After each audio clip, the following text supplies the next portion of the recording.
Welcome back to MTG Boom. I am a guest opener today and honored to have my son allow me to do so. We spent 3 hours driving around yesterday trying to find an exclusive box set that it turns out is very hard to find since Walmart doesn't quite carry the magic cards they seem to claim. There was a Target across the street, and they had a great section of cards. Not a great selection, but a really nice section. We didn't want to come away empty-handed, so I bought this. This unboxing is likely going to lose money. It's pretty easy to say that since the professor did an unboxing of the booster pack and booster set and ended up with about 50 cents on the dollar bag. Clearly, this is not something you want to buy to dollar cost average your way up to returns. We're going to have to get really lucky. We're going to start unboxing, talk through some of these cards as we go. When the pandemic's over, I sincerely hope everyone goes back to their local card store and stops playing online. We know the history of that is not likely, but your local stores need your support. Go buy your cards from the local stores. Unfortunately, the local store we love going to shut down permanently during the pandemic, so we're looking to find a new one, hence the trip to Walmart and Target, not our preferred locations. Also, I want to make a note, if we do magically make a profit on this, as opposed to going back and buying another one of these, because that's going to be fool's play eventually, all the proceeds that we get that are a profit for us are going to go to translifeline.org. If you looked recently, the professor did a fundraiser for that. Unbelievable. Congratulations to Tulare Community College.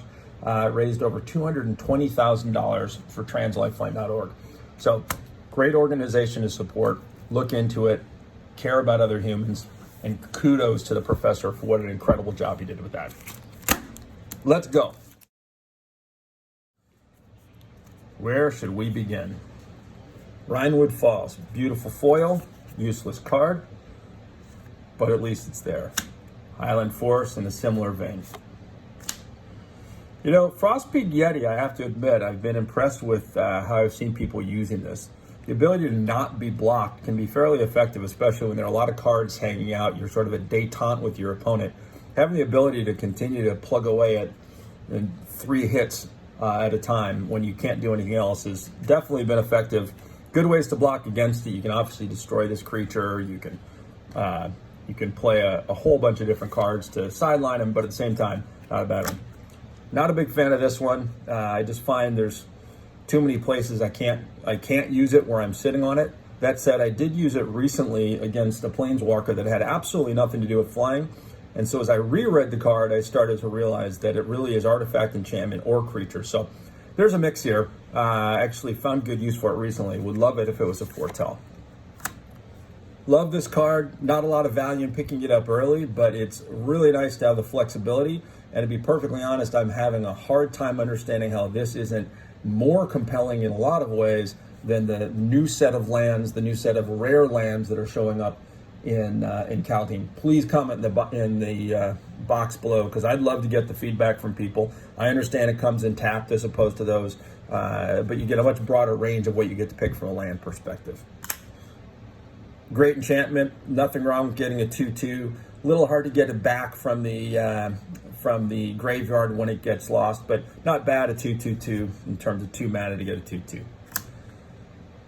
This is another set that we've been really thinking about, talking about, and trying to figure out whether or not we think these lands are useful. This whole idea that you can sacrifice and create something. This one, obviously, a 4/4 Angel Warrior is actually pretty compelling.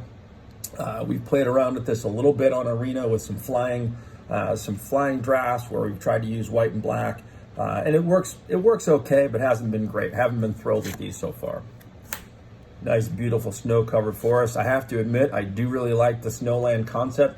A little hard to put it together right now, but I've seen some effective decks and been trying to make some there, so had a lot of fun with the snow. Tales of the Ancestors. No, I have to admit, anything that's got a foretell, I immediately spend a little more time looking at.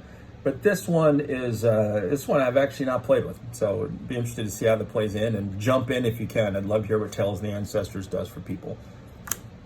Crippling Fear. It's been an interesting card. We had a great giant wizard deck we were able to use it on and wipe some things out. There's some more powerful cards if you can get them, but they're not too bad. Back to the snow world, the search for source, search for glory here. Yeah, I get it, I guess. It's a rare, but a one-time use to search for a snow card, legendary, saga. There's other ways to go do that. Not a bad one. Cardoor is an interesting one. We've had fun playing with Cardoor. Not a massive fan. I haven't stretched to go get it, but it's a pretty good card if you can get it. You just have to build your deck around the Berserker, obviously. There we go, Tyvar Kell. Thank you, Tyvar Kell, with extended art. That just made a decent dent in paying back this deck. Last I looked on TCG Player, I think I saw this at about $9, $10 extended art, somewhere in there. So maybe we're actually going to hit our 50% target, just like the professor was able to. Big of the Watcher. Played this a couple times. Do like the fact that you can use this for draws. We've been trying to find, skipping ahead there. Been trying to find opportunities to get more draws later on in our games, and this one's worked pretty well, especially when we built some flying decks. Blue-white in Kaldheim for flying certainly works very well for any of you who've tried it. So, as I talked about, these are not lands I'm a huge fan of personally. I've definitely used them. I'd be really excited if these were snow lands, but certainly other people have found great use for them. Finally, a nice, really nice shard token, a Dwarf Berserker. I do have to say, I love the foils. We love playing with them. I know they're collector's items, but if I have enough of these, I'll always put them in and use those instead. So let's go back and look at this. So we've got a Blight Step Pathway, obviously Tyvar Kell, nice one to pull. I think we're not going to see a lot of value out of those. Search for Glory, obviously Crippling Fear. We'll put that to the side. And as you saw, again, some other good cards. Nothing we'll go through in price for you right now. Nothing too crazy exciting, but a few things I like. This is the most beautiful. We'll keep this in this stack. We'll start playing with it. Thank you for coming to MTG Boom. Thanks for watching. Hope you enjoyed it. And I look forward to seeing you all in the live draft sometime soon.